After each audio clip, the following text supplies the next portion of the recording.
बिस्मिल्लाहिर्रहमानिर्रहीम, अस्सलाम वालेकुम। मैं हूं शाहिद सकलैन और आप देख रहे हैं मेरा यूट्यूब चैनल। आज 24 जून है, जुम्मतुल मुबारक का दिन है और आज की ये वीडियो दुआ ज़हरा केस के सुप्रीम कोर्ट से आने वाले फ़ैसले और उसके बाद की सूरत हाल के हवाले से है। एक तो उस सुप्रीम कोर्ट के फ़ैसले के बाद मैंने एक इंटरव्यू देखा है जो ज़हीर का भाई है शब्बीर, उसने इंटरव्यू दिया है।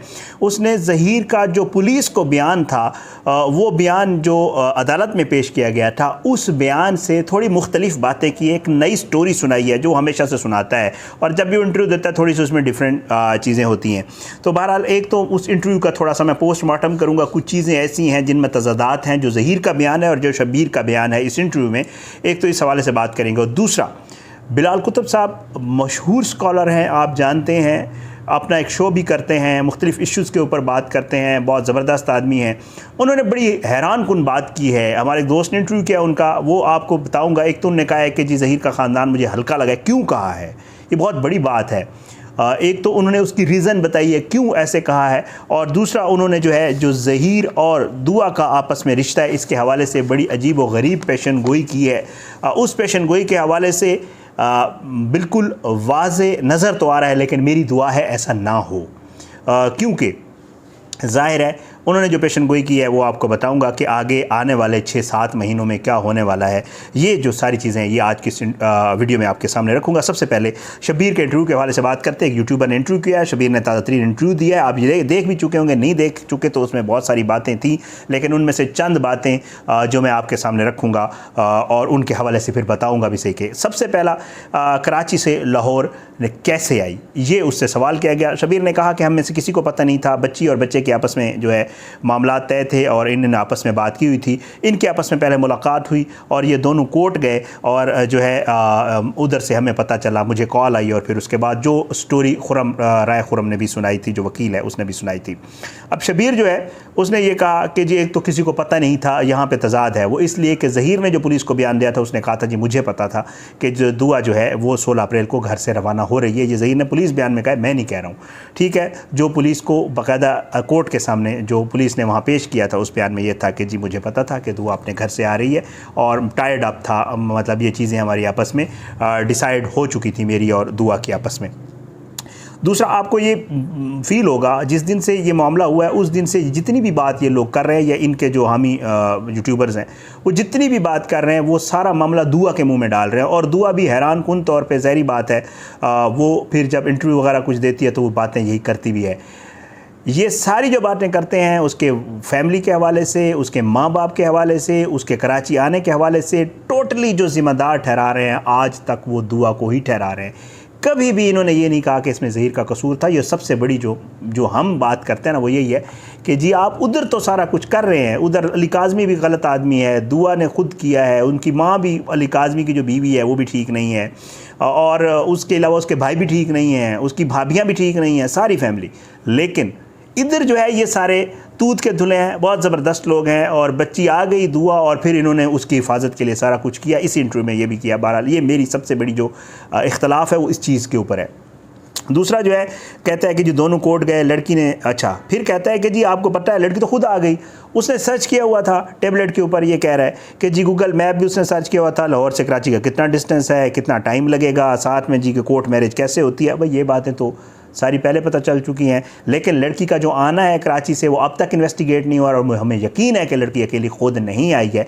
ये अभी तक ये बता रहे हैं कि लड़की खुद आई है और हैरान कुन तौर पे वो बड़ा ज़बरदस्त नेक आदमी था, फिर आके उसको ज़हीर ने पैसे दिए, फिर आज तक ये सामने नहीं आया। ये भी बड़ी हैरान कुन बात ये करते हैं जो कि इस केस में बहुत सारी ऐसी चीज़ें हुई हैं जो बड़ी अनयूजुअल हैं, जिसकी वजह से हमें लगता है कि इसमें मामला ठीक नहीं है।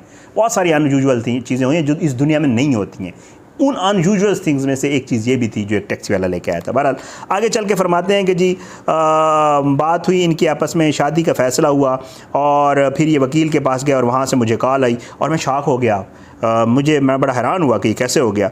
बहरहाल वो कहता है कि ये पता है कि इनके आपस में बात हुई थी, हम लोग रिश्ता लेकर वहाँ गए थे, मैं साथ था और जो है 2 हफ्ते पहले गए थे हमने और बुलाया भी दुआ ने खुद था रिश्ते के लिए, ज़हीर ने नहीं भेजा था, दुआ ने बुलाया था। मैं आपको जो बात कह रहा हूँ ना, शुरू से पहले दिन से दुआ के ऊपर डालनी है सारी चीज़ें।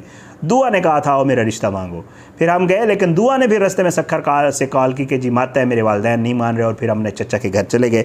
ये स्टोरी तो आपने पहले भी सुनी हुई है। फिर उसके बाद जी कहता है मैं था, माँ थी, ज़हीर था और मेरा बेटा था। और फिर जो है हमने कहा कि जी वालदैन से हम इसलिए रुक गए कि शायद इसके वालदैन राज़ी हो जाएं, लेकिन वो राज़ी नहीं हुए तो हम वापस आ गए। और दुआ ने कहा था मैं ख़ुद दरवाज़े पे आपको वेलकम करूँगी।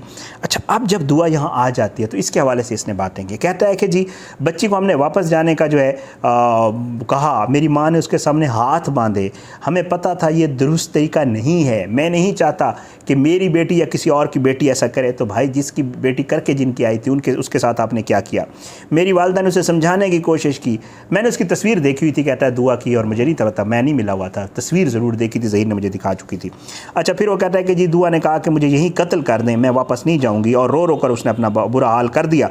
तो उसके बाद हमारे पास तो कोई ऑप्शन था नहीं, क्योंकि हम उसके वालदैन से तो बात कर नहीं सकते थे, ना उसके वालदैन को कॉल कर सकते थे, आपकी बच्ची आ गई। हम इतने अच्छे लोग थे कि हमने कहा हमारे पास निकाह ही आखिरी ऑप्शन है। वहाँ मांगने जा रहे थे, उन्होंने नहीं दी, ये मैं अपनी तरफ से कह रहा हूँ, उसने नहीं कहा। वहाँ मांगने जा रहे थे तो उन्होंने इनकार कर दिया था, तो अब वो बच्ची खुद आ गई, तो हमारे पास ऑप्शन यही था कि हम उसका निकाह करवा दें। फिर हैरान कुन तौर पर बताता है कि बच्ची जो है वो अपना शनाख्ती कार्ड, वालदा का शनाख्ती कार्ड, वालिद की शनाख्ती कार्ड, इनकी कापियाँ लेके आई, वैक्सीनेशन कार्ड लेके आई, छोटा सा ब्लैक पर्स था वो ले आई, मेकअप का सामान था, कोई कीमती चीज़ उसके पास नहीं थी। हमें डर था कि कहीं हम बच्ची वापस करें तो वो ये ना कह दें कि ये 10 लाख साथ लेकर गई, 5 तोले सोना लेकर गई, हीरे की अंगूठी ले गई, सोने की चूड़ियाँ लेकर गई। और खुशी ये हुई कि उन्होंने हम पर इल्ज़ाम नहीं लगाया। भाई अगर आप वापस करते और खुदा न खास्ता वो ये कह भी देते तो ये बाद में प्रूव भी तो करना होता था।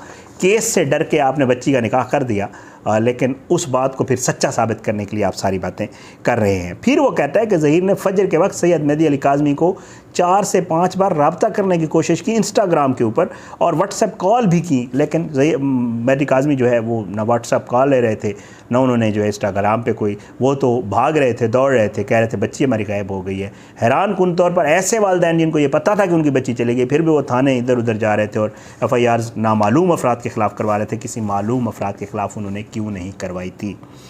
अच्छा, आगे जी दुआ से निकाह, पहले वालिद का नंबर दे दो। अच्छा, उसने कहा कि दुआ से निकाह जब हो रहा था तो हमने कहा कि वालदा का नंबर दे दें ताकि आपकी वालदा आपकी शादी में शिरकत कर सके, मगर वो नहीं मानी कि वो लोग मुझे मार देंगे, और कहता है कि जी मैंने बड़ी कोशिश की। ये सारा मामला, ये सारा इंटरव्यू, इसी तरह के इंटरव्यूज़ आप पहले भी देख चुके हैं। एक नया इंटरव्यू था। हैरान कुन तौर पर ज़हीर ने जो उधर बयान में कहा था उससे ये मुख्तलिफ बात इसलिए है कि एक तो कैसे आई, बहुत सारे सवालात हैं, इतवार दिन आई, यूनिवर्सिटी में कैसे दाखिल हुई, किस ड्राइवर के साथ आई, अंदर किसने जाने दिया, अंदर कोई ले गया, खुद गई, गार्ड्स वहाँ नहीं छोड़ते, पंजाब यूनिवर्सिटी के वीडियोस देख चुके हैं, वाज़े तौर पे है कि जी गार्ड्स नहीं छोड़ते, ये कैसे अंदर चली गई। ये सारे वो सवालात हैं जिनका जवाब देने की कोशिश करते हैं, लेकिन उनसे बातें क्लियर नहीं होती हैं।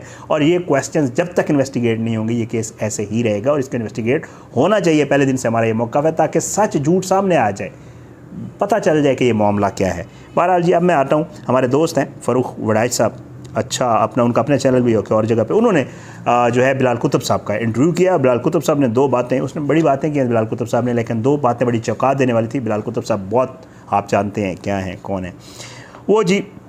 कहते हैं कि ज़हीर का ख़ानदान मुझे इंतहाई हल्का लगा है। वजह क्यों बताते हैं? वो कहते हैं कि जी मैं अगर इनकी जगह होता और मैं ज़हीर के ख़ानदान की जगह होता तो मैं बेटी जब आई थी तो उसको लेकर भाग के उनके दरवाज़े पे जाता जिनकी बेटी थी, और उन्हें कहता कि ये आपकी बेटी है, मैं हमारे बेटे के साथ इनका ताल्लुक़ है, हम रिश्ता मांगने आ रहे हैं, आप इसको इज़्ज़त से रुख़्सत करें, ना ये कि किसी की बेटी का निकाह करके अपने पास बिठा लें।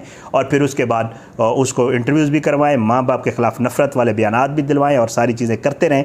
लेकिन इनके जो माँ बाप थे, जो इनकी फैमिली थी ज़हीर की, उन्होंने माँ बाप वाला किरदार अदा नहीं किया, ये बिलाल कुतुब साहब ने कहा। फिर वो आगे चल के कहते हैं कि जी अपने घर से रुखसत नहीं किया।